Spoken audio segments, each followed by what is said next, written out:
그러므로 사랑을 받는 자녀같이 너희는 하나님을 본받는 자가 되고 그리스도께서 너희를 사랑하신 것 같이 너희도 사랑 가운데서 행하라.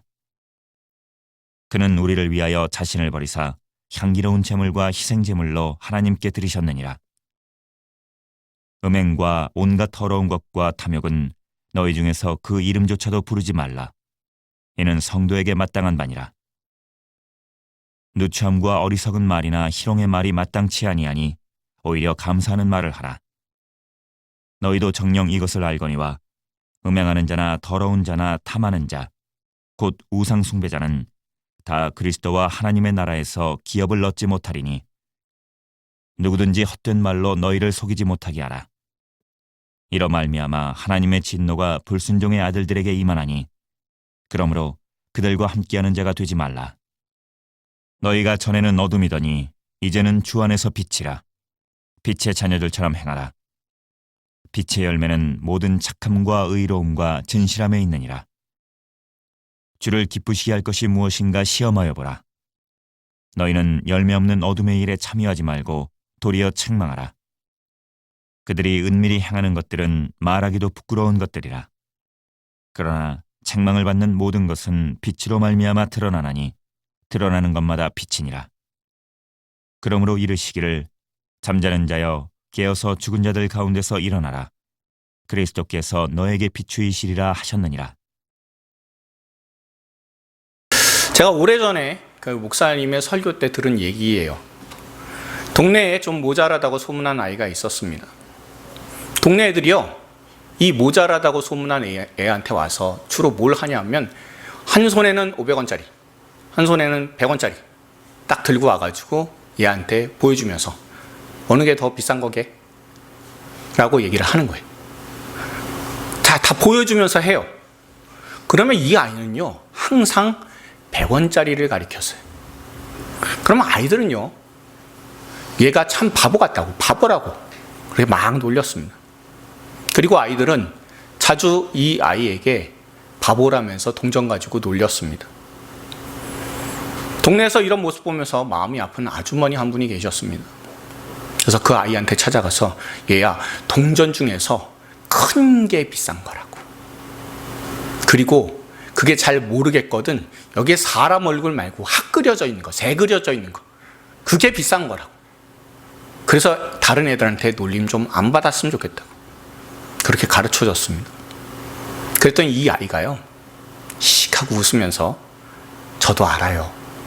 그런데 제가 100원짜리를 고를 때 애들이 신나서 웃는 게 저는 보기 좋아서 그래서 100원짜리를 늘 고릅니다.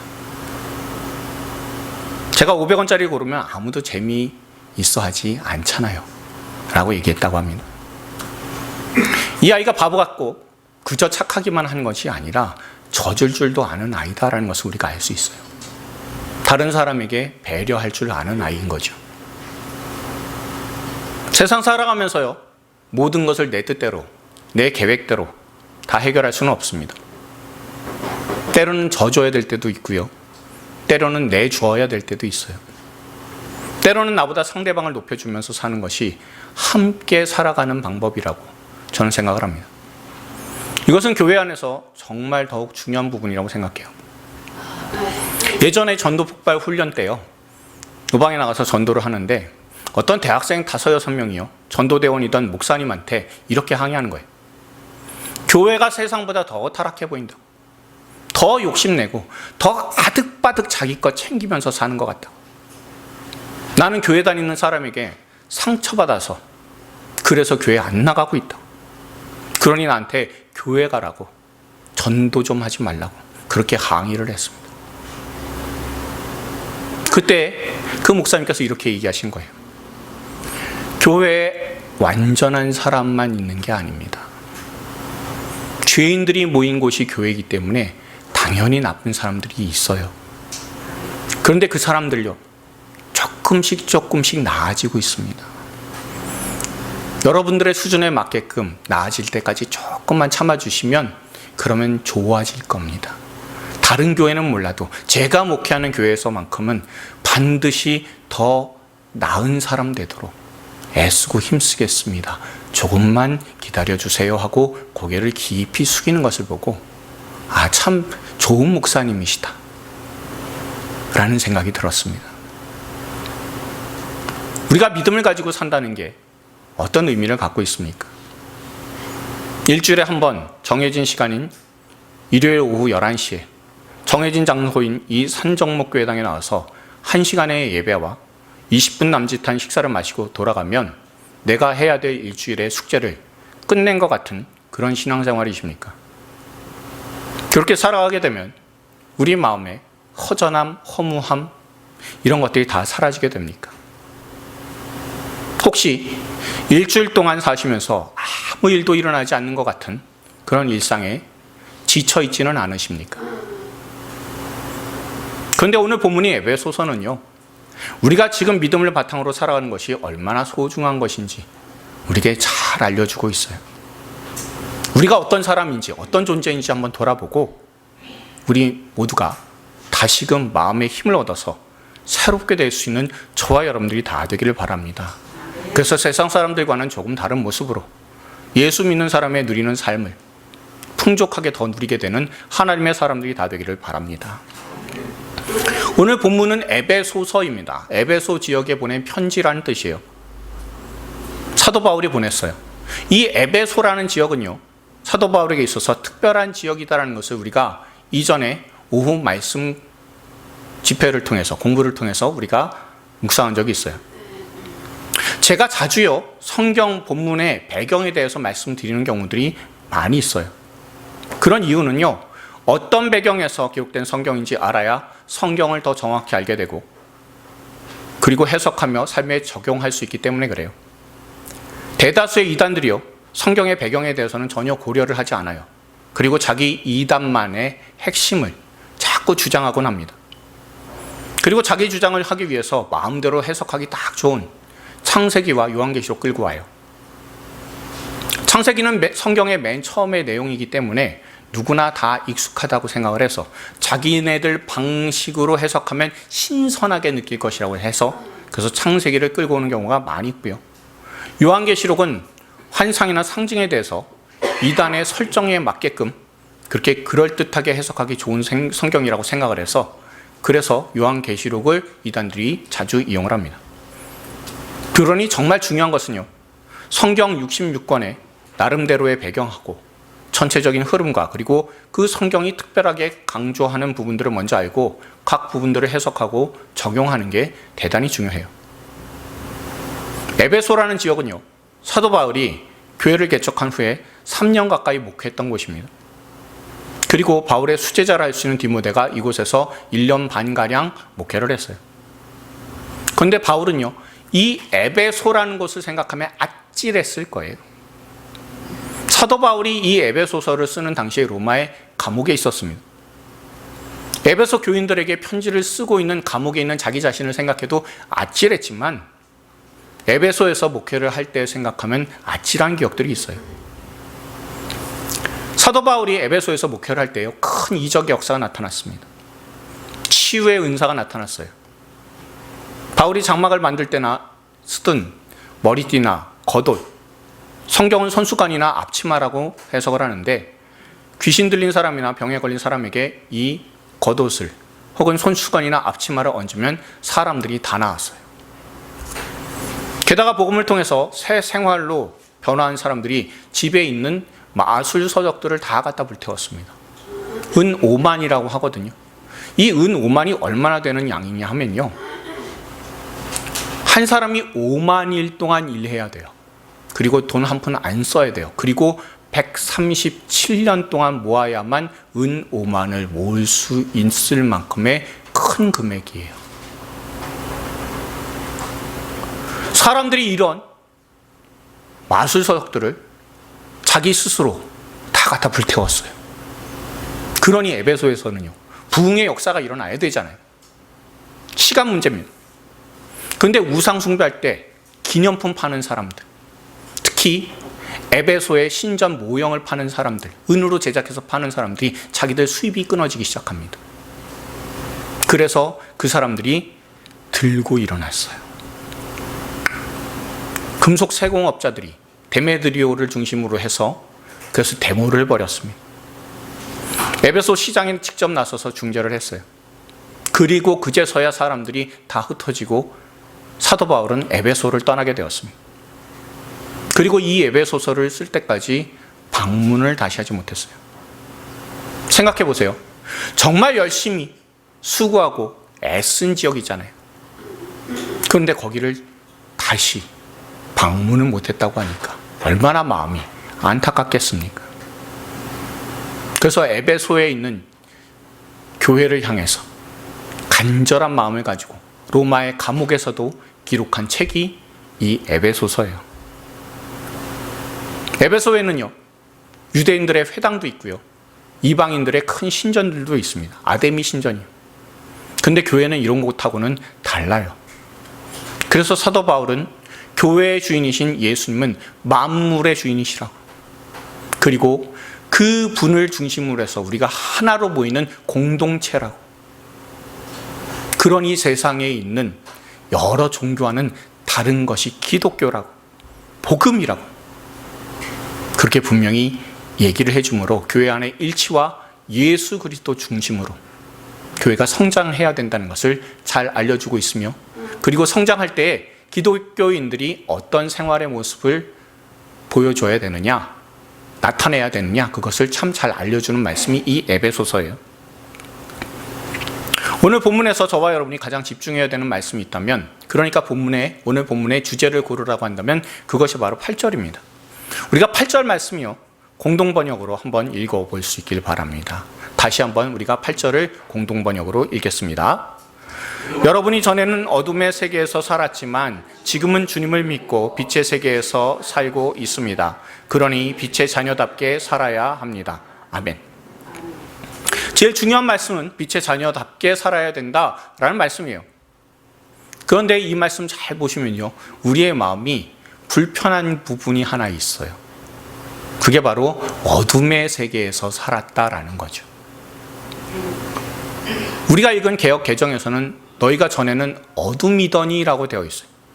사실 어둠이더니가 더 강한 말씀이에요. 그렇죠? 그런데 어둠이더니라는 이 말씀보다 이상하게 어둠의 세계에서 살았더니라고 하는 이 말씀이 더 마음이 불편해요. 세상에서 악랄하게 살아가는 사람들이 있잖아요. 그런데 그런 사람들보다는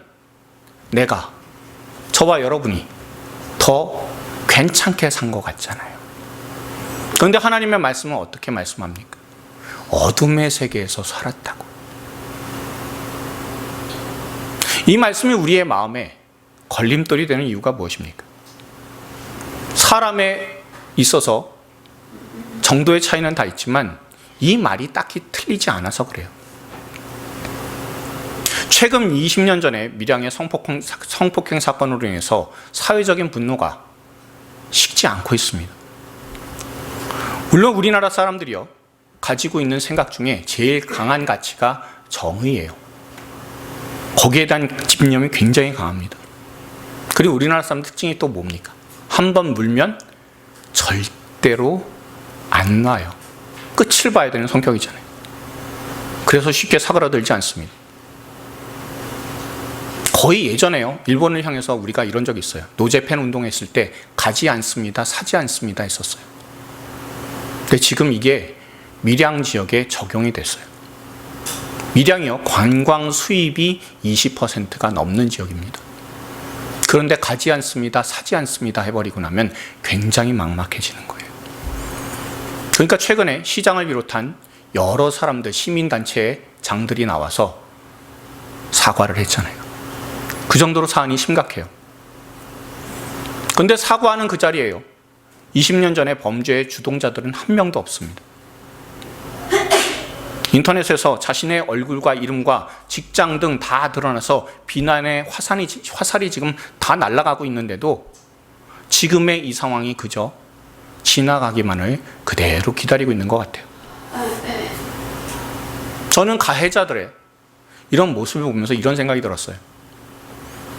참 용기가 없는 사람들이다.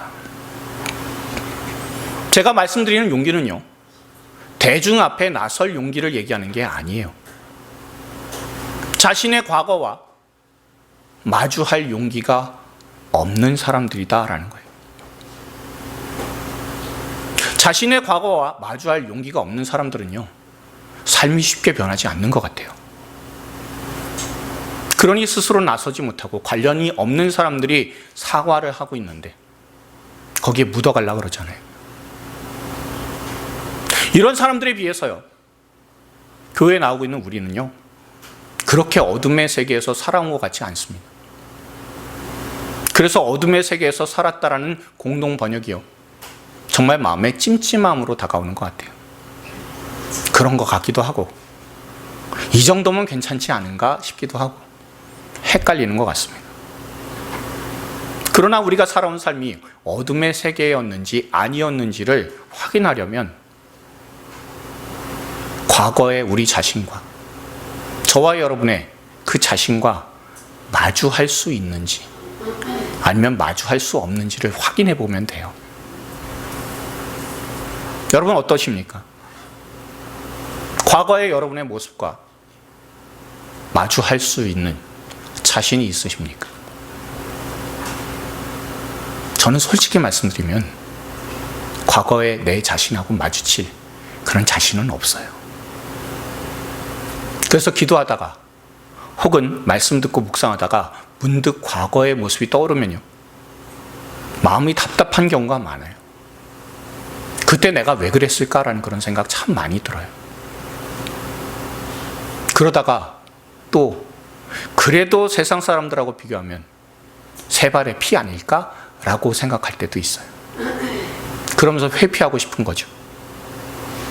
정말 머리와 마음이 복잡하게 됩니다. 그런데 이런 생각에 한 번 사로잡히면요, 1시간이든 2시간이든 그냥 시간 흘러가요. 그런데 오늘 본문 말씀 8절은요, 너희가 전에는 어둠이었다, 여러분이 어둠의 세계에서 살았다라고 지적하는 것에서 끝나지 않아요. 지금 우리가, 예수 믿는 우리가 어디에 서 있는지 분명히 알려주는 말씀이 8절이기도 해요. 그래서 8절의 이 말씀을 우리가 명확히 하기 위해서 유진 피터슨의 메시지로 한번 또 읽어볼 수 있길 바랍니다. 읽겠습니다. 여러분은 전에 그러한 어둠 속에서 길을 찾아 헤맸으나 이제는 그렇지 않습니다. 여러분은 지금 환한 곳으로 나와 있습니다. 그리스도의 밝은 빛이 여러분의 길을 똑똑히 보여줍니다. 그러니 더 이상 비틀거리지 마십시오. 그리스도의 밝은 빛을 가까이 하십시오. 아멘. 하나님의 말씀 성경에서는요, 우리에게 어둠을 이기라고 하지 않습니다. 어둠에서 살았었던 과거의 기억을 극복하라고 하지는 않아요. 그저 그리스도의 밝은 빛을 가까이 하라라고 합니다. 제가 늘 말씀드리지만 사람이요, 어둠 가운데 있는 것은 어둠 속에 들어가서도 있을 수 있어요. 그런데 더 중요한 것은 빛을 등지고 있으면 사람은 눈앞에 그림자만 보여요. 자기가 돌아서면 되는데 그렇게 하지 않아요. 자기가 그 빛 쪽으로 돌아서면 되는데 자꾸 그 자리에 있으면서 하나님, 제 눈에 보이는 건 어둠밖에 없습니다. 하나님 어디 계십니까? 하나님께서 가까이 다가오셔야 제 삶에 어둠이 물러갑니다. 그러니 제 쪽으로 오십시오 라고만 하고 있어요. 눈앞에 보이는 그림자, 그 어둠에서 뒤로 돌기만 하면 되는데 빛이신 하나님께 돌지 않고 하나님 내 곁에 계시라고, 내 쪽에 계시라고 그렇게 자꾸 하나님과 타협하려고 합니다. 세상의 종교와 기독교와 큰 차이점이 있는데 그게 여러 개 있어요. 그 중에 하나는요, 세상 종교의 경우는 타협이 가능하다라고 생각해요. 자기가 믿는 신하고 타협할 수 있다라고 생각해요. 예전에 제가 알게 된 이야기 중에 하나를 말씀을 드립니다. 어떤 자매 한 사람이요, 애들 대학 문제로 무당에게 점을 치러 가고 싶었는데 혼자서는 무서워서 겁이 나서 못 가겠다는 거예요. 그래서 자기랑 친한 동네 동생을 데리고 점집을 찾아갔습니다. 근데 방에 들어섰는데 그 무당이 대뜸 점 치러 온 자매가 아니라 같이 따라온 동생한테 이렇게 얘기하더라는 거예요. 남편이 지금 젊고 예쁜 여자하고 바람 피고 있다. 가정을 지키고 바람 막으려면 부적 써야 된다. 그렇게 얘기를 하더래요. 그래서 이 여자는 정말 깜짝 놀라서 제 남편이요? 라고 물었답니다. 그래서 무당이 이렇게 얘기했죠. 그래, 네 남편 지금도 그 여자 집에서 바람 피고 있다. 그리고 조금 있으면 그 여자의 애를 낳을 거라고. 그리고 너는 버려질 거라고. 그러니 100만 원짜리 부적을 써서 이 애군을 막아야 된다라고 얘기를 했습니다. 그래서 이렇게 대답을 했습니다. 100만 원 너무 비싸죠. 지금 돈도 없는데 어떻게 10만 원짜리 부적을 하면 안 될까요? 라고 얘기했습니다. 그냥 무당이 이렇게 얘기했대요. 10만 원짜리 부적을 쓰면 남편이 계속 바람을 피워. 그런데 애는 안 나. 그래서 또 물었습니다. 그럼 30만 원짜리 부적 쓰면 어떨까요? 그랬더니 무당이 대답을 했습니다. 바람을 피기는 펴도 주말에만 필 거야. 50만 원짜리 부적 쓰면 어떨까요? 그냥 무당이 대답했습니다. 바람을 피기는 펴도 주말에는 집에 있을 거야. 그리고 한 달에 한두 번만 바람을 필 거야. 그럼 80만 원짜리 부적은요? 그랬더니 무당이 인상을 팍 쓰면서 이렇게 얘기하더래요. 그러면 바람을 피기는 펴도 마음으로 필 거야. 좀 우스운 이야기지만 세상의 종교들이요, 다 이렇게 자기가 믿는다고 하는 신하고 타협하려고 해요. 자기에게 유익한 대로 돈이나 종교적 열심으로 신을 조종하려고 하잖아요. 그러니 자기가 믿는 신이 자기 편이 되어서 그래서 내 편에 있어야 된다고 간절히 열망하면서 치성을 드리잖아요. 근데 우리 하나님은 그렇지 않습니다. 남북전쟁이 한창이던 시절에요, 링컨 대통령이 기도를 많이 한다는 것을 알고 북군의 장군들이 몰려와서 그래서 기도를 부탁했어요. 대통령님, 하나님이 우리 편이 되게 해달라고 꼭 좀 기도 좀 해주십시오 라고 요청했어요. 그랬더니 링컨 대통령이 이렇게 얘기했습니다. 그러지 말고 우리가 하나님 편에 서자고 기도합시다. 그리고 링컨이 이끈 북군이 승리를 함으로 말미암아서 링컨과 비롯한 그 북군이 하나님 편에 서 있다는 것이 증명이 됐어요.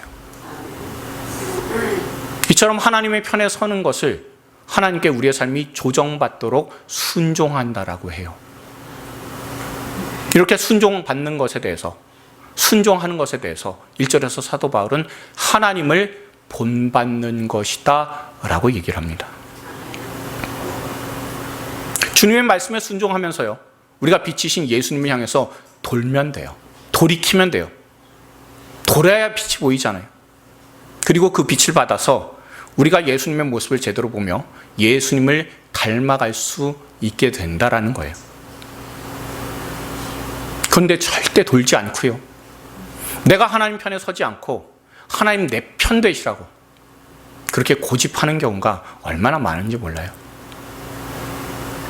빛이신 하나님께로 돌으면 되는데, 돌지 않는 이유가 여러 가지 있겠지만 제가 늘 말씀드리고 강조하는 부분이 이 말씀 같은 이유일 거예요. 이사야서 6장 9절 10절 말씀 여러분들 잘 읽어보시면서 왜 우리가 하나님께로 잘 안 도는지 우리가 한번 생각해 볼 수 있길 바랍니다. 전에도 한번 읽어봤으니 우리가 이사야서 6장 9절 10절 말씀을 크게 한번 읽어볼 수 있길 바랍니다. 읽습니다. 여호와께서 이르시되 가서 이 백성에게 이르기를 너희가 듣기는 들어도 깨닫지 못할 것이요 보기는 보아도 알지 못하리라 하여 이 백성의 마음을 둔하게 하며 그들의 귀가 막히고 그들의 눈이 감기게 하라. 염려하건대 그들이 눈으로 보고 귀로 듣고 말씀으로 깨닫고 다시 돌아와 고침을 받을까 하노라 하시기로. 아멘.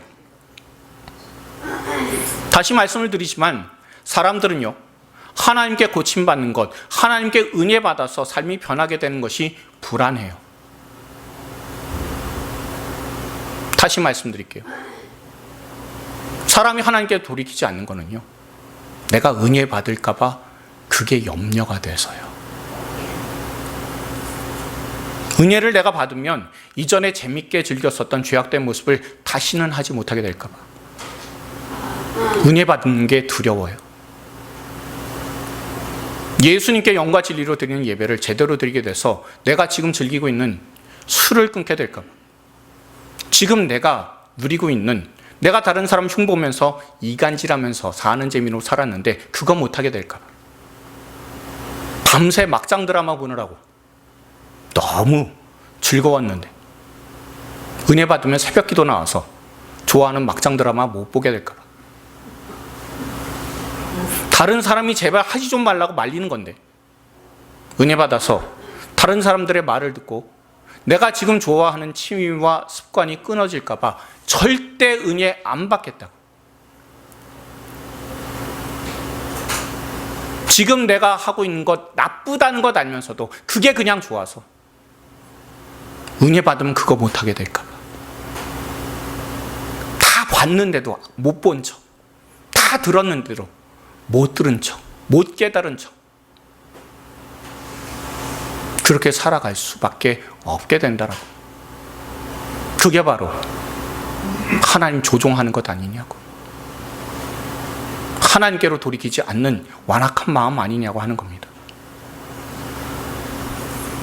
빛이신 주님께로 돌이키지 않고서 주님께로 돌아서 말씀 듣고 하나님 닮아가는 것이 두려워서 지금 이 나이에 하나님 닮는다고 뭐가 삶에 바뀌는 게 있을까 싶어서 그런 낮은 기대감 때문에 7절처럼 어둠 속에서 살아가고 있는 사람들과 별 차이 없이 살아간다는 거예요.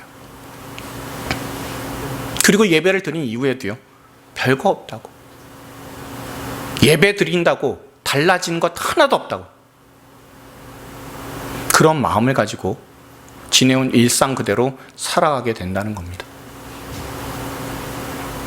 이런 모습이 저와 여러분의 모습이 아닐까요? 그런데 사도 바울은요, 그런 메마른 일상, 소망이 사라진 것 같은 일상에서 14절처럼 깨어나라 라고 권면하고 있어요. 하나님의 말씀인 성경을 보면요, 그 삶이 완전히 변한 사람하고 가족이 나와요. 그 중에 한 명이 야곱의 셋째 아들인 레위예요. 레위는요, 야곱의 본처인 레아가 낳은 아들인데 남편과 연합하기를 바란다는 그런 마음에서 그 이름을 연합이라는 뜻의 레위라고 이름을 지었어요. 그런데 나중에요, 자기 여동생 디나가 성폭행을 당했다는 것에 분개해서 둘째 형인 시므온하고 같이 들어가서 주동자 세 개의 집안을 완전히 도륙냈습니다. 그때 주동자가 바로 레위였어요. 너무나 잔인하게 도륙을 했기 때문에 그 마을 자체 남자들은 아예 씨를 말렸기 때문에 야곱이 유언할 때 이렇게 예언을 했습니다. 창세기 49장 5절부터 7절까지의 말씀 우리가 읽어볼 수 있길 바랍니다. 읽습니다. 시몬과 레위는 형제여, 그들의 칼은 폭력의 도구로다. 내 호나 그들의 모의에 상관하지 말지어다. 내 영광아 그들의 집회에 참여하지 말지어다. 그들이 그들의 분노대로 사람을 죽이고 그들의 혈기대로 소의 발목 힘줄을 끊었음이로다. 그 노여움이 혹독하니 저주를 받을 것이요 분기가 맹렬하니 저주를 받을 것이라. 내가 그들을 야곱 중에서 나누며 이스라엘 중에서 흩으리로다. 아멘. 자, 유언이요, 유언인데 예언이에요. 근데 예언이 어떻습니까? 축복이 아니라 저주잖아요. 아버지로서 마지막 말 하고 있는데요, 저주하고 있다면 진짜 말 다한 인생이에요.